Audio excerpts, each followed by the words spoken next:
Welcome to another aspect of good academic writing, which is how well your writing is organized.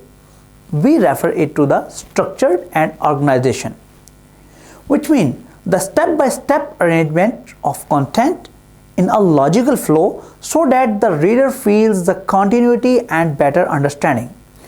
Every piece of academic writing, for example, assignments, proposals, letters, synopses, etc., has different structure and organization of the sections.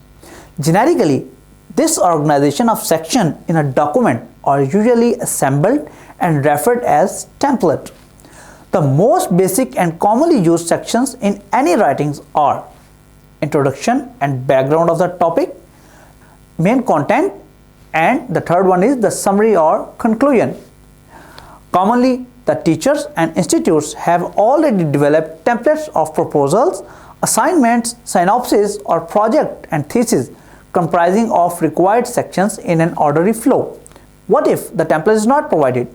Then we need to Google and search for the best templates already provided. Some of them are paid and some are unpaid. Your query to Google may be free template for academic assignments docs or free template for proposal in docs. Usually, these templates are self-explaining and have the guidelines to fill them out. For example, I am using a document template here for writing the vision document in software engineering, which I have just downloaded from the Google. Here you can see the different sections and their guidelines.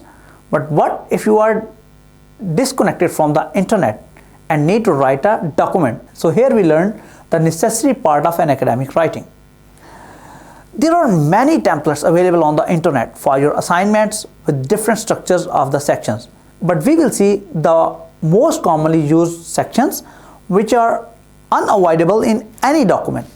So the first thing to consider is a cover letter.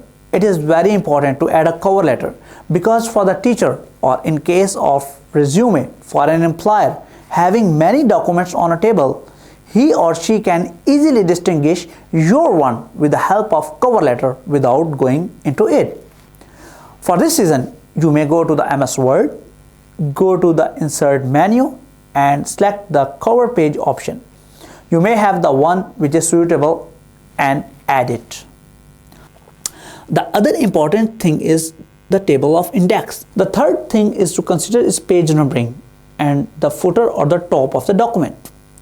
Now coming to the basic common sections other than these components we discussed, that is cover letter, table of content and the page numbers.